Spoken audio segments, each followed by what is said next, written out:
안녕하세요. 네, 홍성규의 진보TV 주간 뉴스 브리핑 세상을 보는 눈 3월 벌써 20일입니다. 이제 봄이 시작된 지도 벌써 한 달이 이렇게 가까워오고 있는데요. 다들 이 새봄 어떻게 보내고 계신지 잘 모르겠습니다. 지난해 산업재해로 사망했던 노동자들이 얼마나 되는지 통계가 나왔네요. 이게 노동부에서 산업재해 공식 통계로 공표하고 있는 산재 사고 사망 현황인데요. 매일노동뉴스 소식입니다. 지난해 일하다가 숨진 노동자가 모두 828명으로 집계가 됐습니다. 이 828명이라고 하면 하루에 2.3명, 그러니까 이틀에 5명꼴로 노동자들이 일을 하러 먹고 살기 위해서 출근을 했다가 죽어서 돌아오는 일들이 발생하고 있다는 건데요. 더 끔찍한 것은 이런 현황 때문에 전 세계에서도 대한민국은 산재 사망 노동자 비율이 많기로 유명하잖아요. 그래서 수많은 시민들이 항의하고 노력을 해가지고 중대재해기업처벌법을 만들지 않았습니까? 근데 더 심각한 것은 이 통계에서 81%는 중대재해처벌법의 예외에 속한다는 것이죠. 산업재해 사고 사망자 가운데서 일단 특징적인 것은 60세 이상의 고령 노동자의 비중이 전년 대비 3.2%포인트 늘었다는 거고요. 이주 노동자 비중도 1.6%포인트 증가를 했다는 건데요. 이것은 이제 뭘 얘기하냐면 위험한 일들이 고령 노동자와 이주 노동자에게 전가되고 있다는 것이죠. 우리가 위험의 외주화 이런 이야기 많이 하지 않았습니까? 그래서 이 위험의 외주화는 대부분 정규직이 아닌 비정규직, 하청업체 쪽으로 이렇게 외주화가 되고 있는데 연령대로 보면은 고령 노동자, 60세 이상의 고령 노동자와 이주 노동자들에게 이 위험의 외주화가 전가되고 있다는 것을 알 수 있습니다. 노동자 1만 명당 산재 사고 사망자, 이거를 사고 사망 만인율이라고 표현을 해요. 그러니까 노동자 1만 명당 산재 사고 사망자 수가 몇 명이 되느냐라고 하는 건데요. 이것은 0.43명으로 1999년도에 사고 사망 통계를 작성한 이후에 최저 수준을 기록했다고 합니다. 그럼에도 좋아할 수가 없겠죠. 최저 수준을 기록했음에도 불구하고 하루에 2.3명꼴로 노동자들이 산업재해로 사망하고 있다는 얘기잖아요. 아까 제가 이번에 통계에 잡힌 828명 중에서 무려 81%는 중대재해기업처벌법 예외 지역에 있다고 얘기를 했잖아요. 그 이유가 뭐냐면 사업장 규모별로 봤을 때 50명 미만, 이 50명 미만이면 중대재해기업처벌법 적용되지 않거든요. 이 미만 사업장이 80.9%, 81%를 차지하고 있다는 것이죠. 문제는 뭐냐면 처벌을 하겠다 이게 주가 아니라 50명 미만의 사업장이든 50명 이상의 사업장이든 산업재해로 사망하는 노동자들은 없어야 된다라는 취지를 반영을 해야 되겠죠. 그리고 또 이번에 특징적인 점은요, 특수고용 노동자의 비중이 올라갔어요. 갑자기 특수고용 노동자들이 많이 사망했던 것이 아니라 그동안은 통계에 잡히지 않았었거든요, 이 특수고용 노동자들이. 그런데 이 특수고용직의 산재보험 적용 직종들이 2017년부터 쭉 계속해서 확대가 되면서 산재 사망사고 안에 특수고용 노동자들의 통계가 잡히기 시작됐다는 것이죠. 특수고용직의 산재 사망 중에서는 퀵서비스 기사, 우리가 보통 배달 라이더라고 일하는 노동자들이 18명으로 가장 많았고요. 그리고 화물차주, 건설기계 종사자, 택배기사, 대리운전기사 순으로 집계가 됐습니다.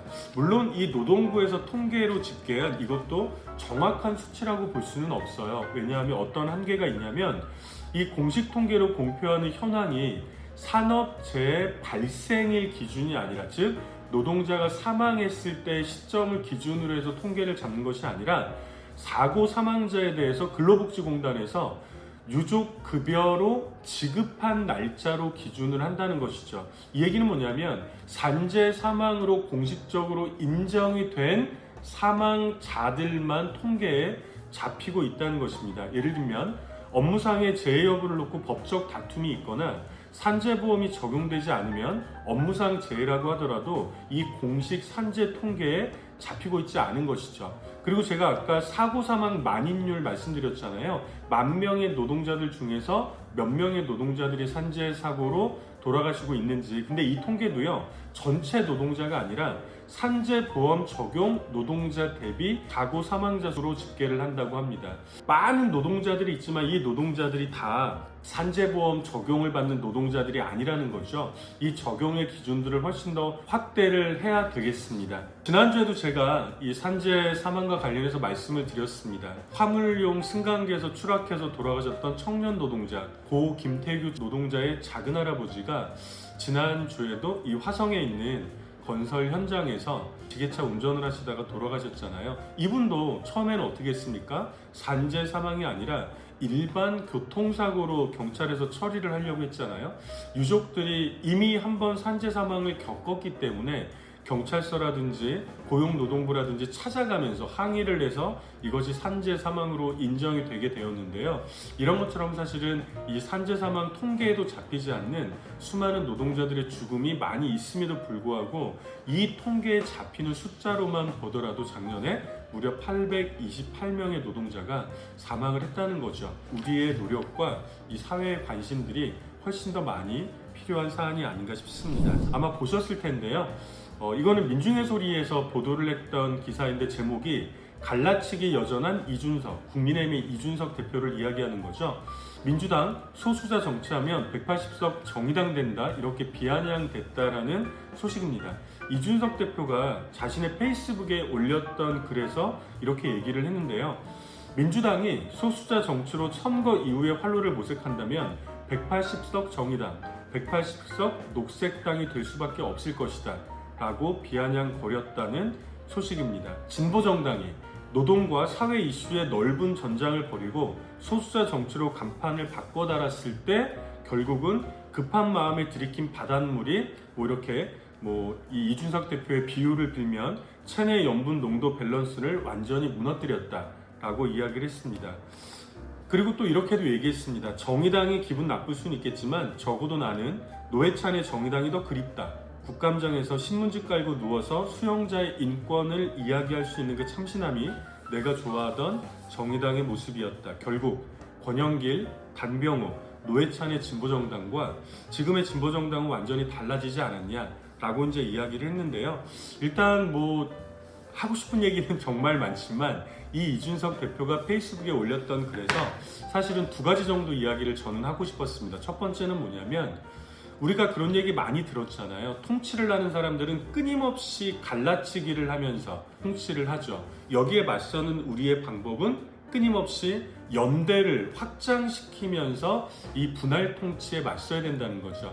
이준석 대표의 갈라치기 정치 이번 대선에서도 많은 논란이 있었거든요. 저는 이준석 대표한테 정말 물어보고 싶습니다. 정말로 정의당을 좋아했던 적이 있었습니까? 라고요. 정의당의 권영길, 단병호, 노회찬 의원들이 노동자들의 열악한 현실을 바꾸기 위해서 노력했던 이 모습들을 좋아했었던 적이 있었을까요? 정말 궁금하지 않을 수가 없습니다. 그리고 또 중요한 거는요. 이준석 대표나 국민의힘의 윤석열 당선자도 국민 통합 이야기하잖아요. 국민 통합에 대해서 좀 고민해 볼 필요가 있어요. 이 통합이 어떤 걸 이야기하는 거겠어요? 그동안 소수에게 집중되었던 기득권들을 그 벽을 허물겠다는 것이 사실은 국민 통합인 것이죠. 예를 들면 대한민국 그러면 전 세계에서 기업하기 가장 좋은 나라 아닙니까? 기업을 하나 운영하면서 재벌이 될 수 있는 나라 아닙니까? 재벌이 되어서 받을 수 있는 임금, 벌 수 있는 돈들이 노동자들을 쥐어짜면서 정말 천문학적인 액수의 노동자들의 월급과는 비교도 할 수 없을 만큼 벌 수 있는 나라 아니겠습니까? 국민 통합이라고 하는 건 이 기득권의 벽을 허물겠다고 하는 겁니다. 필연적으로 국민 통합을 위해서는 지금까지 대한민국에서 기울어진 운동장이라고 이야기가 되었잖아요. 온갖 특혜와 특권을 누렸던 이 특권들을 해체하겠다는 것이죠. 어떤 편으로 좀 더 노동자들에게, 좀 더 여성들에게, 좀 더 장애인들에게, 좀 더 성소수자들을 비롯한 우리 사회의 수많은 소수자들에게. 그래서요, 소수자 정치에 머문다면 이렇게 이야기하는 것은 국민 통합이 아니라는 겁니다. 국민 통합을 하겠다면 조금 더 사회의 정치적 소수자들, 사회적 소수자들, 사회적 약자들에게 문이 열려야 하는 것이죠. 중요한 것은 권영길, 단병호, 노회찬의 진보정당의 시기와 지금의 진보정당의 시기가 같지 않다라는 것이죠. 그때는 사실은 이 노동으로 좀 더 집중되었던 이 진보정당의 고민들이 저는 지금 사회에서는 여성과 장애인과 성소수자 등 그리고 인권 문제를 포함해서 훨씬 더 확장되는 것이 당연히 맞다라고 생각을 합니다. 노동이냐 여성이냐 이것이 이준석의 갈라치기죠. 우리는요 노동 더하기 여성 더하기 장애 더하기 성소수자까지 포함해서 수많은 우리 사회의 소수자들과 아주 거대한 연대의 틀을 가지고 이 갈라치기 정치에 맞서야 되지 않을까 싶습니다. 휘말려 들어가면 안 된다는 것이죠. 특이하게 제가 이제 언론에서 기사들을 가지고 말씀을 드리는데 물론 이 논평도 그 진보당의 송영주 경기도지사 후보의 지난 3월 16일자 성명을 가지고 왔습니다. 이 성명도 언론에 보도가 되긴 했는데 성명 원문을 소개시켜드리는 것이 좋을 것 같아서 가지고 왔는데요. 제목이 부패 범죄자 이명박이 아니라 민주주의자 이석기부터 즉각 사면 복권을 해야 된다라는 주장입니다. 뭐 제목만 들어봐도 무슨 말씀인지 아시겠죠. 이 성명이 나왔을 때가 3월 16일인데요. 3월 16일 날은 윤석열 당선자와 문재인 대통령이 처음으로 회동을 하려고 했던 날이었습니다. 물론 뭐 실무 문제라고 이야기를 했습니다만 회동은 불발이 되는데요. 중요한 건 이날 회동의 의제였죠. 윤석열 당선자 측의 김은혜 대변인도 공식적으로 이명박에 대한 이 사면 복권을 요청하겠다라고 이야기를 했었죠. 이게 의제가 되는 이유는 뭐 사실은 이 당선자 입장에서는 대통령이 취임하면서 사면 복권을 또 할 수 있지만 몇 가지 계기들이 있잖아요.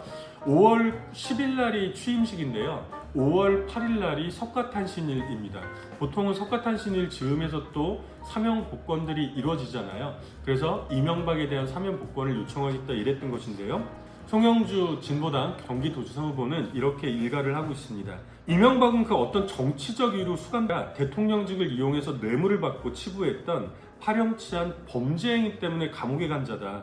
전형적인 중대 부패 범죄 혐의에도 지금까지 우리 국민들에게 단 한 번의 사과나 사죄도 하지 않았다. 그런데 느닷없이 사면이라니 이게 가당키나 한 일인가. 특히나 게다가 윤석열 당선자야말로 당시 이명박이 감옥에 갔을 때 서울중앙지검장으로 직접 수사를 지휘했던 당사자가 아닌가라고 일갈을 합니다. 그리고 사면 요청의 이유로 국민통합과 화합의 계기를 들었다고 했는데요. 입은 비뚤어졌어도 말은 바로 하랬다. 통합과 화합 이전에 정의부터 바로 세워야 되는 것 아닌가? 이명박이 아니라 이석기 전 통합진보당 의원부터 지금 당장 사면 복권시켜야 된다 라고 이야기했습니다. 이미 모두가 밝혀졌듯이 이석기 전 의원은 온 국민이 촛불로 몰아냈던 독재자 박근혜에게 가장 먼저 그리고 가장 용감하게 맞섰다는 이유로 무려 감옥에 8년 6개월이나 있다가 작년 12월 25일 날 가석방이 되었죠. 문제는 이 가석방이 인신의 구속, 이 몸이 갇혀있는 것만 풀었다 뿐 또 다른 감옥이라는 겁니다. 자유롭게 움직일 수도 또 자유롭게 말을 할 수도 없습니다. 혹시 이거 알고 계셨습니까? 이석기 전 의원을 가뒀던 독재자 박근혜조차도 올해 초에 사면 복권을 받았잖아요. 그래서 이번 대통령 선거에서 사전투표를 했다는 뉴스가 나왔어요. 그러나 정작 박근혜 독재자에게 맞서 싸웠던 이석기 전 의원은 가석방은 되었지만 사면 복권이 되지 못해서 여전히 이번 대선에서도 단 한 장의 투표권도 행사할 수 없었다는 사실입니다. 이런 상황을 그대로 두고 우리가 정의라든지 국민 통합이라든지 화합을 이야기하기는 어렵겠죠. 그래서 아마 제가 조금 전에 말씀드린 것처럼 이번 오는 5월 8일 석가탄신일 즈음에서 이 사면 복권이 이루어진다면 사실은 기한이 별로 남지 않았잖아요. 그래서 이석기 전 의원에 대한 사면 복권 움직임들이 구체화되고 있습니다. 아마 다음 주부터 이석기 전 의원에 대한 사면 복권 탄원서를 우리 시민들에게 받는 운동을 전개를 할 텐데요. 전국 각지에 계신 이 방송을 보고 계신 시민들께서 이 탄원에 적극적으로 참여해 주시기를 부탁을 드리겠습니다. 그리고 오늘 3월 26일 날은 권역별로 이석기 전 의원의 사면 복권을 촉구하는 집회가 있을 예정이고요. 마지막으로 4월 9일 날 이 석가탄신일 사면 복권을 앞둔 중요한 시점에 전국적으로 한꺼번에 함께 모여서 이 사면 복권을 촉구하는 대회를 열 계획입니다. 함께 마음 모아주시기를 부탁드리겠습니다. 대선이 끝난 지 얼마 되지도 않았는데 사실은 뭐 많은 사람들이 시름에 잠겨 있기도 하고 걱정에 잠겨 있기도 합니다만 우리 사회의 자주와 평화, 인권을 위한 발걸음은 사실은 조금 더 중단될 수가 없겠죠. 차별금지법 제정을 촉구하는 평등 한 끼 릴레이 단식 행동이 이루어지고 있습니다. 평등 한 끼, 무슨 말이겠어요? 내가 한 끼를 굶음으로써 이 차별금지법 제정 촉구에 함께하겠다라고 하는 행동인데요. 차별금지법 제정연대는 지난 3월 14일 날 국회 앞에서 기자회견을 열고 새로운 대통령이 선출됐지만 차별금지법은 아직 제정되지 않았다. 다시 국회가 제대로 책무를 다할 것을 요구하면서 오늘부터 릴레이 단식 행동에 돌입한다고 밝혔습니다. 차별금지법 제정을 위해서 전국적으로 2022명, 올해가 2022년이잖아요.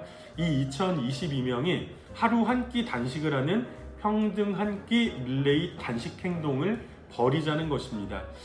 3월 14일이니까 이때부터 시작을 해가지고 4월 8일까지 이어진다고 하는데요. SNS에 개인적으로 이것을 인증하는 방식으로 진행이 된다고 하고요. 동시에 매일 점심시간에는 국회 앞에서 다양한 단체들의 릴레이 단식 행동도 이어진다고 합니다.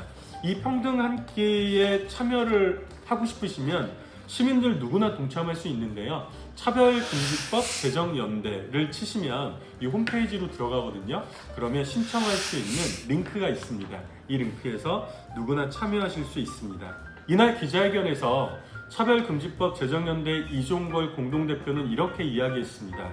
차별금지법 제정이 그 어떤 우리 사회의 주요한 과제보다, 개혁 과제보다, 정치적 과제보다 얼마나 더 중요하고 절실한지 다시 확인하고 그 과제를 많은 사회 구성원들에게 다시금 알리기 위해서 이 자리에 나섰다고 했습니다.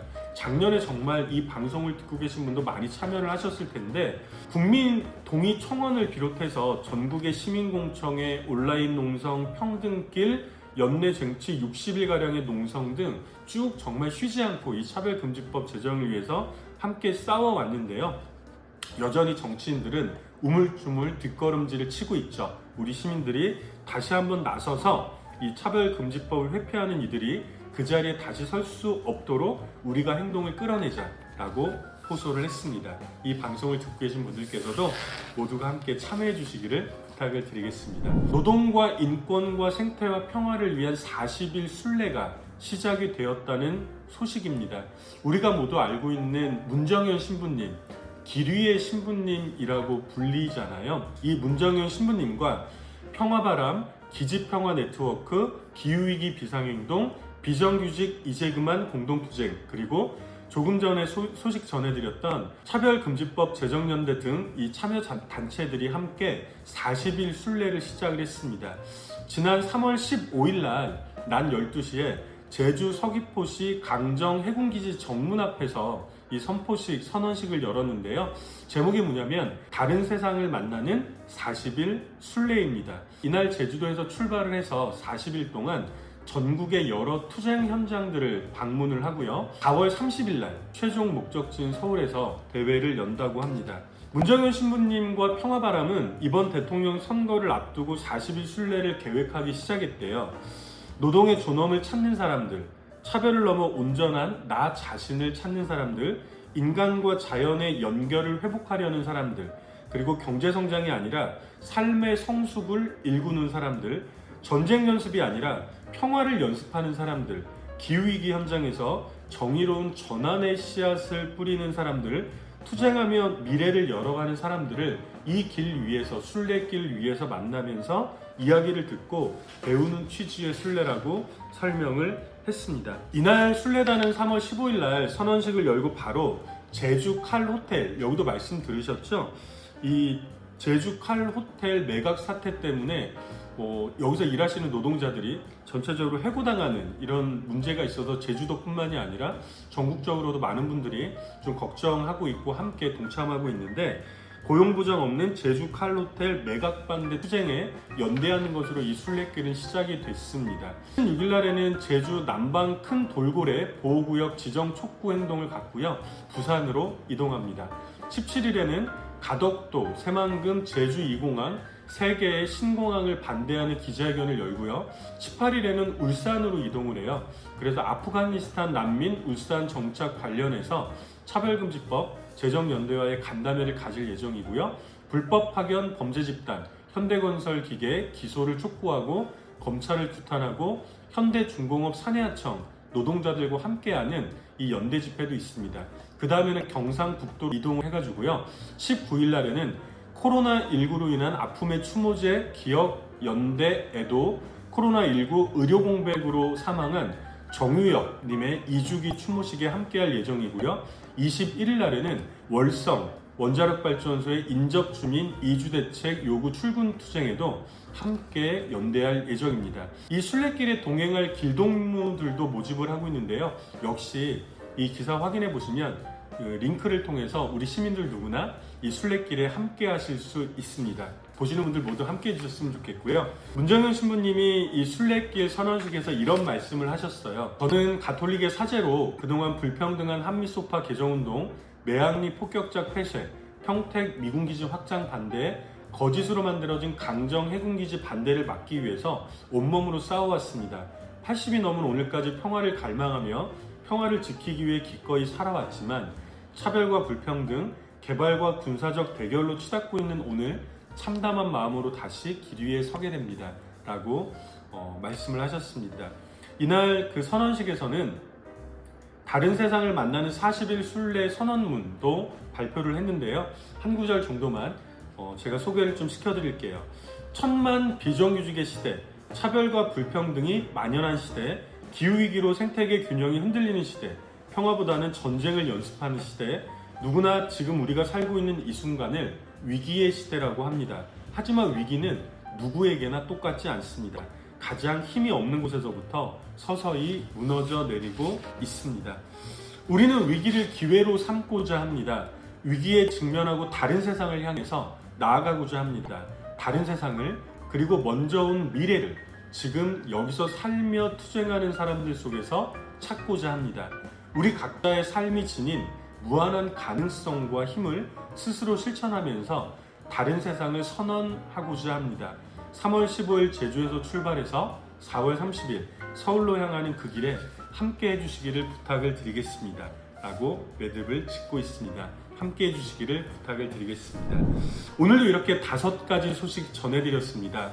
대통령 선거가 끝나고 나서 많은 사람들이 이제 앞으로 5년 어떻게 하나 이렇게 걱정을 하시는 분들도 많으실 테지만 오늘 이 5가지 소식 중에 무려 2가지 소식으로 전해드린 것처럼 차별금지법 제정을 촉구하는, 그리고 노동과 생명과 평화와 인권을 요구하는 이 순례길들이 다시 힘차게 시작을 했습니다. 우리 시민들은 좌절하지도 않고 포기하지도 않고 지금까지 늘 그래왔던 것처럼 우리의 자리에서 더 넓은 우리를 위해서 더욱 힘찬 발걸음을 내딛고 있습니다. 이런 것들이 바로 우리 사회의 또 새로운 봄이 아닐까 싶습니다. 바야흐로 봄입니다. 이 방송을 들으시는 모든 분들께서도 이 봄, 새봄 뜻하는 바 모두 이루시고 훨씬 더 큰 꿈 함께 꾸시기를 부탁을 또 드려보겠습니다. 저는 다음 주에 또 뵙겠습니다. 고맙습니다.